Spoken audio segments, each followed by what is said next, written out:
Maging tapat kahit walang nakatingin. Ang katapatan ng tao ang likas ng kagandahan, 'di ba?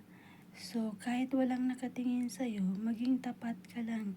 Hindi 'yun basihan, 'di ba? Para sa akin, okay lang kung ganyan kayo, pero ako to.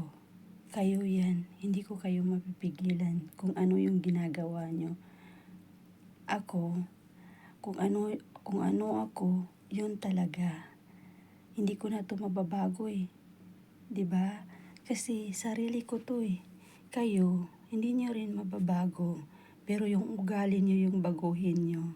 Katulad ko rin, yung ugali ko rin ang babaguhin ko. Pero kung ano ako noon, hanggang ngayon ganun pa rin, walang nagbabago. Kaya wag kayong OA dyan. Tumigil na kayo.